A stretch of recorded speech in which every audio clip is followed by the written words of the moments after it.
Sebanyak 83 anggota Polda Jawa Timur dan Polres terluka saat pengamanan demonstrasi yang berujung kericuhan di masing-masing wilayahnya. Luka yang dialami masing-masing anggota Polda Jatim antara lain seperti robek di bagian kepala, patah tulang tangan serta kaki, hingga cedera otak ringan. Berdasarkan catatan bidang kedokteran dan kesehatan Polda Jatim, dari 83 personil polisi yang terluka, 65 diantaranya menjalani rawat jalan dan sisanya harus dirawat inap akibat luka yang cukup serius. Untuk informasi selengkapnya akan disampaikan wartawan kami yang telah terhubung dari Tribun Madura, Luhur Pambudi. Rekan Luhur, silakan laporan Anda. Oke, baik Alinda.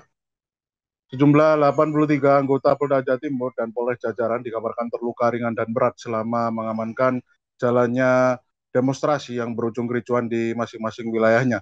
Anggota polisi yang menjadi korban luka itu ada yang mengalami luka robek pada bagian kepala, patah tulang tangan, serta kaki, bahkan juga patah tulang pada bagian tulang selangka, hingga cedera otak ringan. Berdasarkan catatan bidang kedokteran dan kesehatan Polda Jawa Timur, 83 orang personil polisi itu yang terluka itu sekitar 65 orang diantaranya menjalani rawat jalan dan 18 orang personil harus dirawat inap akibat luka yang terbilang cukup serius. Dari jumlah personil polisi yang terpaksa menjalani perawatan tersebut atau rawat inap tersebut, 15 orang diantaranya dirawat di RS Bayangkara Surabaya dengan kondisi luka robek uh, pada beberapa bagian tubuh, kemudian patah tulang dan cedera otak ringan. Lalu satu orang personil dirawat di RSUD Dr. Saiful Anwar, Kota Malang akibat patah tulang selangka. Ada juga satu orang personil dirawat di RS Mitra Keluarga Surabaya karena robek di bagian kulit kepala. Kemudian terakhir terdapat satu orang polwan yang dirawat di RS Bayangkara Kabupaten Kediri karena mengalami luka robek pada bagian kepala sisi depan. Kabid Humas Polda Jawa Timur, Kombes Pol Jules Abraham Abbas mengapresiasi dedikasi para personil anggota kepolisian di masing-masing wilayah Jawa Timur yang tetap profesional di tengah risiko besar dalam pengamanan aksi unjuk rasa tersebut. Selain jatuhnya korban luka dari aparat kepolisian, aksi anarkis tersebut juga menimbulkan trauma sosial. Bahkan puluhan pos polisi dikabarkan memang dirusak, dibakar, dan kantor pemerintahan mengalami kerusakan juga hingga jalan protokol sempat lumpuh akibat blokade massa. Situasi itu menimbulkan kekhawatiran warga terutama di pusat kota Surabaya, Malang, dan Kabupaten Kediri.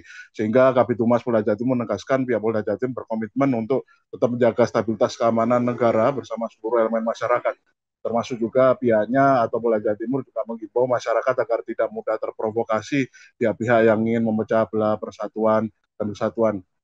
Kemudian kemarin juga Kapolda Jawa Timur Irjen Pol Nanang Afianto bersama Pak Kapolda Jawa Timur Brigjen Pol Pasma Royke menjenguk anggota Polri dan TNI yang dirawat di RS Bayangkara Polda Jawa Timur pada hari Sabtu tanggal 30 Agustus kemarin. Mereka dirawat usai melaksanakan tugas pengamanan untuk aksi unjuk rasa di depan Gedung Negara Gerahadi Surabaya. Nah, pada hari itu tercatat memang ada 6 anggota Polda Jawa Timur dan seorang anggota TNI harus mendapatkan perawatan medis akibat luka yang dialaminya. Demikian reportase kami, Alinda, kembali ke studio.